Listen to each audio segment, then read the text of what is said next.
금요기도에 함께 볼 말씀은 요한일서 2장 15절부터 17절의 말씀입니다. 우리 요한일서 2장 15절부터 17절의 말씀, 우리 다 같이 합독하도록 하겠습니다. 이 세상이나 세상에 있는 것들을 사랑하지 말라. 누구든지 세상을 사랑하면 아버지의 사랑이 그 안에 있지 아니하니. 이는 세상에 있는 모든 것이 육신의 정욕과 안목의 정욕과 이생의 자랑이니 다 아버지께로부터 온 것이 아니요 세상으로부터 온 것이라. 이 세상도 그 정욕도 지나가되 오직 하나님의 뜻을 행하는 자는 영원히 거하느니라. 아멘. 오늘 금요기도에 함께 볼 말씀의 제목은 그리스도를 아는 자입니다. 우리가 지난 수예배 때 함께 살펴본 것 같이 이 요한일서 2서 3서는 우리가 너무나 잘 아는 사도 요한이 쓴 편지입니다. 사도 요한 하면은 사랑의 사도라고 하죠. 그 무엇보다 사랑을 가장 많이 강조했던, 이제 이 사도 요한이 마지막으로 이제 반모섬으로 이제 그곳에 갇혀서 생을 이제 보내게 되어지기 전에 이 노년의 마지막으로 이제 30년간 머물면서 목회를 했던 곳이 바로 에베소 지역입니다. 그 에베소 지역에는 거짓 교사들이 있는데요. 누구냐면은 바로 영지주의자들이 그곳에 교회들을 혼란스럽게 하고 있었던 것이죠. 그래서 이제 사도로서 마지막 사명이라고 생각하고 이 영지주의자들로부터 교회를 보호하는, 그러기 위해서 쓴 편지들이 바로 이 요한서신입니다. 그래서 이 요한서신에는 무엇이 담겨 있냐면요, 참 진리가 무엇인지, 그리고 이 진리를 통해서 무엇보다 하나님과의 깊은 사귐과 교제가 있는 것, 그것이 바로 성도가 나아갈 방향임을 바로 이제 증거하고 있는 것입니다. 그럼 첫 번째로 1절로 6절에 보면은 그리스도를 아는 자라고 되어져 있죠. 오늘 2장 1절에 보면은 이 글을 쓴 목적이 있습니다. 뭐라고 했냐면요, 너희에게 이것을 쓰면 너희로 죄를 범하지 않게 하려 함이라. 앞서 1장에서는 이제 죄 문제에 대한 해결책에 대해서 얘기했거든요. 어떻게 해결한다고 했어요? 죄에 대해서 철저한 자백과 철저한 회개가 있을 때, 누구 이름을 힘입어였어요? 예수 그리스도의 그 보혈을 힘입어서, 그때 이제 죄 문제 해결에 대해서 이제 말을 했고요. 오늘 이제 본절에서는 죄에 대한 예방책에 대해서 말을 하고 있는 것입니다. 그러면서 죄를 범하거든 어떻게 해요? 아버지 앞에서 우리에게 대언자가 있으니, 다른 말로 하면 중보자가 있으니 곧 의로우신 예수 그리스도시니라. 어떤 사람들이 이것을 딱 붙잡고, 중보자 예수 그리스도가 있으니까 우리가 죄를 계속 지어도 되지 않느냐. 그럴 수 없죠. 바울이 로마서 5장 20절에 보면은 죄가 더한 곳에 은혜가 더욱 넘쳐난다고 했어요. 많은 사람들이 자신의 죄를 합리화할 때 이 말씀 요절을 쓰거든요. 근데 그 다음에 6장 1절에 보면은 바울은 뭐라고 말을 했냐면요, 은혜가 더하려고 죄에 거하겠느냐. 그럴 수 없느니라고 하죠. 그럴 수 없다는 것이죠. 그래서 3절에 보면은 그리스도를 아는 것은 뭐라고 했어요? 그의 계명을 지키는 것이라고 했어요.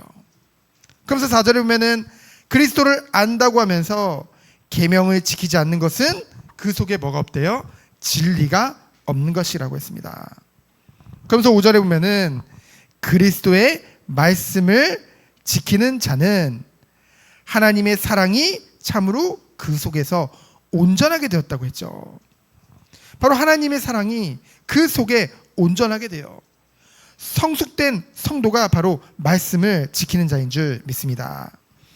그러한 자들은요, 그리스도 안에 있는 자임이 분명하다고 했어요. 이것을 행위 구원이라고 볼 수 있을까요? 아니죠. 행위 구원이라는 것은 우리의 의로 우리의 행위를 통해서 구원을 받겠다. 이것이 행위 구원이에요. 그러나 우리가 구원 받았기 때문에 당연히 삶이 나올 수밖에 없는, 그것은 행위 구원이 아니죠. 하나님께서 우리를 만민 중에 택하셨습니다.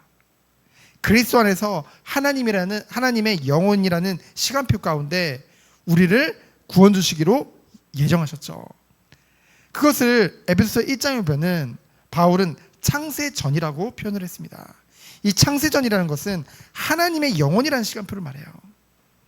그 안에 우리를 구원하시기로 하나님이 예정하셨죠. 그리고 우리가 살아가는 동안 우리는 다 하나님을 믿지 않고, 그렇죠? 죄 가운데 태어났잖아요. 근데 하나님의 시간표에 부르심이 있습니다. 그렇죠? 하나님 우리를 부르셨어요. 그리고 우리가 이 은혜의 복음을, 하나님의 말씀을 듣게 되어지죠. 근데 이 말씀을 받을 때 하나님이 성령의 역사심으로 우리에게 주신 것이 있습니다. 뭐냐면요, 모든 사람은 죄 가운데 있기 때문에 당연히 하나님의 말씀을 받을 수가 없어요. 우리가 옛사람 안에 있다고 한다면은. 그래서 성령의 역사하심으로 말미암아 우리의 심령이 변화되어져서 이 말씀을 받아들일 수 있는 그런 거듭남의 축복을 우리에게 주신 거죠. 그것을 중생이라고 합니다. 그때 우리는 하나님의 말씀이 들려져요. 하나님의 말씀이 들려질 때 우리에게 오는 것이 뭐냐면요, 찔림입니다. 그러면서 우리에게 무엇이 나와요? 회개가 되어지죠. 아, 그렇구나. 내가 죄인이구나. 내가 죄 가운데 있었구나. 그때 우리에게 오는 것이 믿음입니다. 무슨 믿음이요? 이러한 죄를, 우리는 이 죄인된 우리는 결코 하나님 앞에 나아갈 수 없는데 죄 없으신 예수 그리스도가 십자가에서 이 죄를 다 사해 주신 것이구나. 그것에 대한 믿음이 우리에게 주어진다는 것이죠. 그때 이 예수 그리스도를 믿을 때 우리에게 오는 것이 뭐예요? 하나님이 의롭다고 칭하시는 거예요. 우리가 정말로 의롭게 된 게 아닙니다. 의롭다고 칭하신 거예요. 그렇죠? 누구로 말미암아? 그리스도로 말미암아. 그리스도와 연합됨으로 말미암아. 그리스도와 연합되면은요, 이제 성령이 우리 안에 내주하시죠. 그래서 성령의 은혜 안에서 우리가 날마다 이제는 그리스도를 닮아가는 것을, 하나님의 성품을 닮아가는 것을 이제 성화라고 하는데요. 성화는 다른 게 아니에요.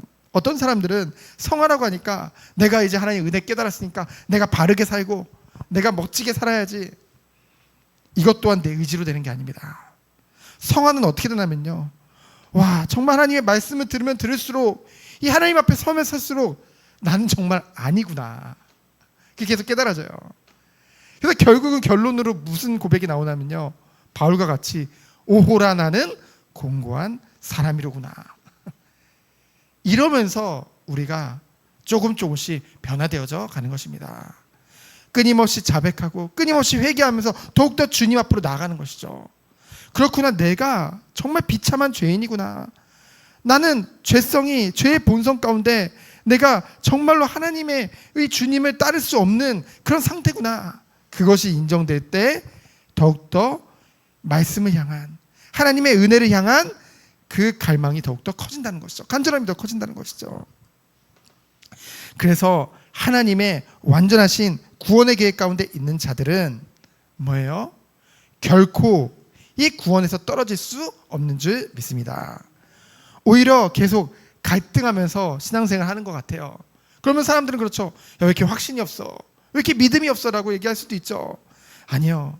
진짜 믿음이 없는 사람들은요, 갈등조차도 안 해요. 그런 생각조차도 안 한다니까요. 찔림 그런 거 없어요. 왜냐하면요, 자기 의 가운데 있기 때문에. 우리는 비록 연약하지만, 우리는 되는 게 하나님의 말씀 앞에 서면 너무나 부끄럽고 정말 그런 존재지만은, 그렇기에 우리를 향한 하나님의 은혜가 더 큰 줄 믿습니다. 그래서 우리에게는 오직 그리스도만이 필요한 거예요.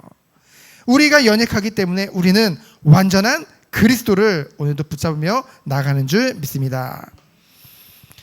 그래서 6절에 보면은 그리스도 안에 거하는 자들은 그리스도가 행하는 대로 행한다고 되어졌죠. 그런데요, 영지주의자들은요, 이 시대에 어떻게 했냐면요, 윤리적인 도덕적인 의무는요, 의무와 책임은 회피했어요. 그러면서요, 자신들이 말하는 그 영적인 지식, 그 영지, 그 신비한 체험만을 강조했다는 것이죠.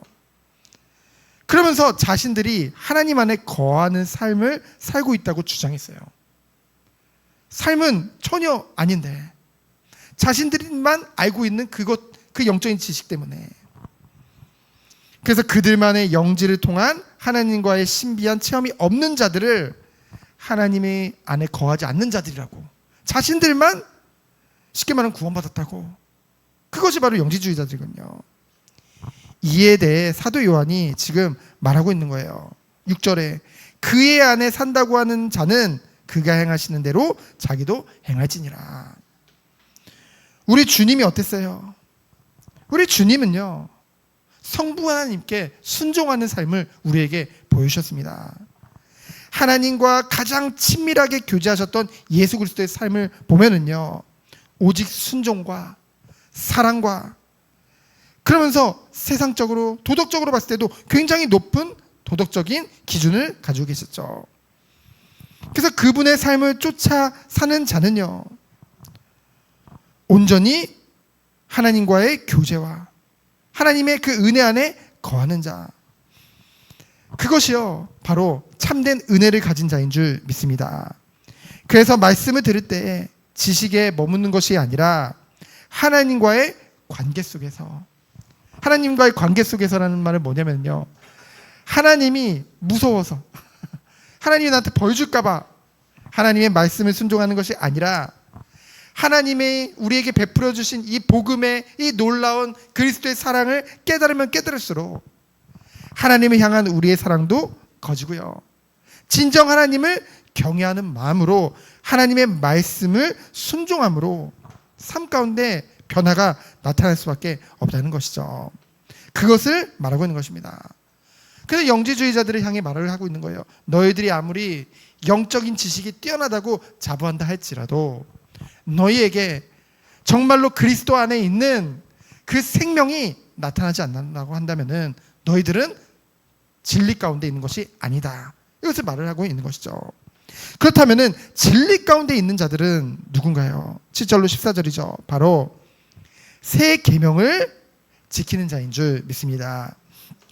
계명이라는 것은요, 쉽게 말하면 하나님이 주신 율법 중에서요, 하나님의 백성들이 지켜야 될 것을 바로 계명이라고 합니다. 그래서 십계명이 대표적이죠. 근데 이 십계명은 보면은요, 이제 앞에 1계명부터 5계명까지는 하나님 사랑에 대해서 말을 하고 있죠. 하나님과의 관계에 대해서. 그리고 나머지 것들은 바로 사람과의 관계를 얘기하고 있습니다. 사람의 이웃 사랑에 대해서 얘기를 하고 있죠.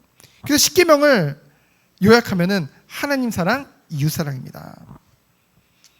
그래서 하나님과 하나님 백성이 교제하기 위해서 가장 중요한 것은요, 이 계명을 지킴으로 이 참된 교제가 이루어진다는 것을 지금 말하고 있다는 것이죠. 그래서 계명을 지키지 않는 자는 그리스도를 알지 못한 자라고 했어요. 그렇다면 계명에 대해서 뭐라고 증거하고 있나요? 7절로 8절을 보면은 새 계명은요, 새로운 것이 아니라 구약 때부터 주어진 것이라는 거죠. 이 영지주의자들이 어떻게 거짓말을 했냐면요, 구약의 하나님과 신약의 하나님을 완전히 갈라놓고요, 구약의 하나님은 변덕이 들끓고 막 무섭고 막 잔인한 하나님이셨다. 그러나 이 신약의 하나님은 아주 사랑과 은혜가 풍성하신 하나님이다. 그렇게 사람들을 속였어요. 근데 이 사도 요한은 분명하게 증거하고 있는 것이죠. 하나님은 동일하다. 구약에서도 그리고 신약에서도 사랑의 하나님이시다. 그것을 지금 말하고 있는 것이죠. 그래서 8절에 보면은 새 계명은 뭐라고 했어요? 이는 어두움이 지나가고 참 빛이 벌써 비침이라. 어두움은 흑암을 얘기하죠. 이 흑암은 죄로 말미암아 하나님으로부터 가려진 상태를 흑암이라고 하는 거예요. 빛이 없는 혼돈과 절망의 상태라는 것이죠. 하나님과의 단절된 인간은요. 근데 이 어두운 가운데 있는 인간들, 죄 가운데 있는 인간들을 위해서 참빛 곧 세상에 비추는 빛이 있었죠. 바로 예수 그리스도의 빛인 줄 믿습니다. 그 사랑의 빛이 비춰진 거예요. 그러면서 구절에 보면은 너희가가 이제 생략되는데요. 이 영지주의자들을 말합니다.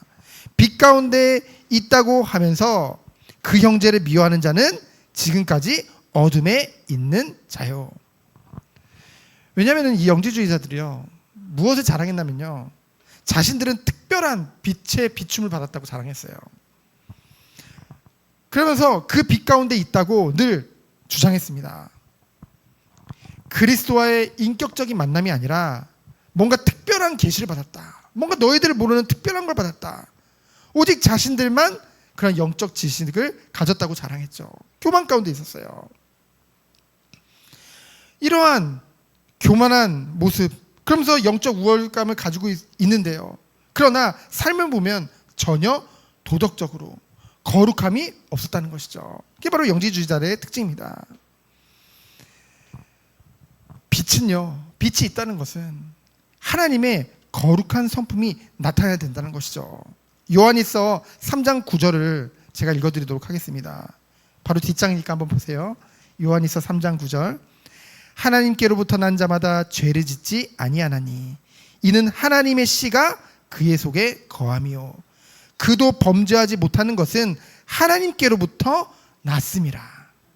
우리가 구원받을 때 하나님이요 우리 안에 거하시며 우리가 다시는 범죄하지 못하는 이유는 우리가 누구로부터 났기 때문에요? 하나님으로부터 났기 때문에. 성령 하나님이 우리와 함께 하시기 때문에. 그래서요, 그리스도 안에 있으면은 과거, 현재, 미래, 죄 문제 다 끝났지. 맞습니다. 그렇다고 해서 죄 가운데 거할 수 없는 이유는 구원의 증거로 더 이상 죄 가운데 머무를 수 없는 그런 은혜가 우리에게 임하였기 때문인 줄 믿습니다. 이 사랑과 그 은혜 안에 우리가 있는 것이죠.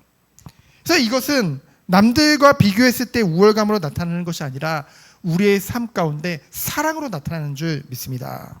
형제 사랑으로 나타나는 것이죠. 그래서 12절에 보면은 자녀들아 내가 너에게 쓰는 것은 너희 죄가 그의 이름으로 말미암아 사함을 받았으며. 그의 이름은 누굴까요? 바로 예수 그리스도의 이름이죠. 그래서 자녀들은 누구를 말해요?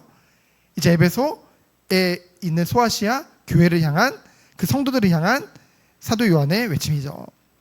그러면서 아비들아 내가 너에게 쓰는 것은 너희가 태초부터 계신 이를 알았으며, 청년들아 내가 너에게 쓰는 것은 너희가 악한 자를 이겼습니다. 이 악한 자는 사단을 얘기하거든요. 그리스도와 연합됨으로 말미암아, 그 부활의 연합됨으로 말미암아 완전한 승리 가운데 우리도 동참하게 되는 줄 믿습니다. 그래서 그리스도를 의지할 때 우리는 영적인 싸움 가운데 승리할 수밖에 없다는 것이죠. 그래서 14절에 보면은 아이들아, 이 아이들아가 이제 헬라어로 파이디온이죠. 그래서 이 파이디온이라는 것은 아이들아라는 뜻입니다. 그래서 이 12절의 자녀들과는 테크니온인데 그거랑은 다른 말이에요. 이 아이들아라는 것은, 이 파이디온이라는 단어는 훈련과 교육과 양육이 필요한 어린아이라는 뜻입니다. 그래서 어린 제자에 대한 스승의 따뜻한 마음이 담겨져 있는 것이죠. 그래서 성도를 볼 때 자녀들 같이 여기고요. 그러면서 그들을 아주 어린아이 같은 신앙을 가진 그런 제자로 봤던 것입니다. 그러면서 아버지 곧 하나님 아버지를 알고 하나님 말씀 안에 거함으로 영적인 싸움 가운데 승리할 수밖에 없음을 말하고 있는 것이죠. 여러분, 우리가 어떻게 이 세상이 앞으로 가면 갈수록 어두운 가운데 세상 사람들은요 갈수록 하나님은 미워하고 갈수록 돈을 사랑하고 자기를 사랑하고 죄 가운데를 끊임없이 갈 수밖에 없는 그런 시대가 올 것입니다. 우리가 이러한 가운데 어떻게 승리할 수 있을까요? 단 한 가지 방법밖에 없는 것이죠. 바로 우리가 14절 하반절의 말씀과 같이 너희가 강하고 하나님의 말씀이 너희 안에 거하시며, 말씀의 검을 가지라고 했죠. 성령의 검 곧 하나님의 말씀을 가지라고 했습니다. 우리가 늘 말씀 안에 거함으로 영적인 싸움 가운데 승리해야 될 줄 믿습니다. 마지막으로 15절로 17절을 보면은 세상을 사랑하지 말라고 했죠. 여기서 세상이라 함은 바로 하나님과 원수된 그 죄 가운데 가득 찬, 하나님과 전혀 관계를 맺지 못한 그 죄 가운데 있는 세상을 말하고 있는 것입니다. 그래서 여기서 이 세상을 사랑하지 말라고 했을 때 이 사랑이라는 뜻이요, 우리의 그냥 순수한 사랑, 그걸 얘기하는 것이 아닙니다. 그냥 아름다운 사랑의 감정이 아니라 그 욕망의 노예가 되어 세상에 몰입하는 거, 그렇죠? 그것을 지금 얘기하고 있는 것이죠. 그래서 우리는 늘 명심할 게 있어요. 마태복음 6장 14절에 보면은 예수님께서 말씀하셨죠. 빛과 어둠이 공존할 수 없다. 세상과 하나님을 동시에 섬길 수 없다. 영적 세계 중에 중간지대는 없다는 것이죠. 세상을 사랑하면 하나님을 등질 수밖에 없는 것입니다. 그래서 좁은 길이에요. 그래서 16절에 보면은 세상에 있는 모든 것이 육신의 정욕과 안목의 정욕은 뭐예요? 눈에 보이는 모든 것들. 하와가 처음에 그 선악과를 따먹을 때 눈으로 보니까 보암 좋다고, 그렇죠? 먹은 좋다고. 그게 유혹이 딱 들어가니까요. 쾌락을 탐지하는 첫 통로가 눈이라고 하죠. 그리고 이생의 자랑은요, 세상적으로 자기가 이만큼 가졌다는 것을 자랑하는 것입니다. 그것에 대해서 성경은 끊임없이 말하고 있어요. 허탄한 자랑이라고 했죠. 공허한 교만이라고 했습니다. 왜냐면요, 그 자랑은 하나님을 의지하지 않는 자랑이기 때문에 자신이 추구하는 모든 가치가 세상에 있고 하나님은 전혀 상관없는 거예요. 그러다 보니 그것이 있고 없음에 따라서 성공과 실패가 좌우되고 그 안에서 절망과 기쁨이 있다고 생각하는 것, 그것이요 하나님과 관계없는 인생에 대한 자랑인 줄 믿습니다. 이것은요 허탄한 거라고 했어요. 왜냐하면 영원한 것이 아니기 때문에. 세상은요 우리에게 어떤 소망도 줄 수 없습니다. 우리에게 참된 만족도 줄 수 없어요. 심판의 때에 완전히 없어질 것들이죠, 이 세상의 것들은요. 그러나 17절에 보면은 이 세상도 그 정욕도 지나가되 오직 하나님의 뜻을 행하는 자는 영원히 거하느니라. 하나님의 뜻을 행하는 자, 다른 말로 하면 하나님의 말씀에 순종하는 자, 그러한 자들은 영원한 참된 안식과 하나님을 영화롭게 하며 영원한 그 영생의 축복이 주어지는 줄 믿습니다. 그래서 결론입니다. 우리가 정말 기도해야 될 거예요. 오늘 이 밤에도 정말 우리는 기도해야겠죠. 주님, 우리가 하나님 앞에 온전한 자로 세워지게 하여 주옵소서. 우리 자녀들을 놓고 기도해야 될 줄 믿습니다. 주님, 우리 자녀들이, 우리 다음 세대들이 하나님 앞에 세상을 만족시키고 사람을 만족시키기 이전에 정말로 하나님 앞에 온전한 자로 세워지게 하여 주옵소서. 하나님이 그렇게 계획하시고 우리 한 사람 한 사람을 부르시고 우리 자녀와 우리 다음 세대들을 다 부르신 줄 믿습니다. 하나님이 능하신 오른팔로 붙드시고 하나님이 지키시고 보호하실 거예요. 그것을 우리는 알기 때문에 오늘도 이 밤에 정말 말씀에 집중하며 반드시 응답하실 것을 굳게 믿고 주 앞에 간구하는 밤 되어지기를 예수 그리스도 이름으로 축원드립니다. 시간 기도합니다. 하나님 감사합니다. 오직 주님만을 바라보며 나아가는 우리 한 사람 한 사람 되도록 주께서 축복하여 주옵소서. 살아계신 예수 그리스도 이름으로 기도합니다. 아멘.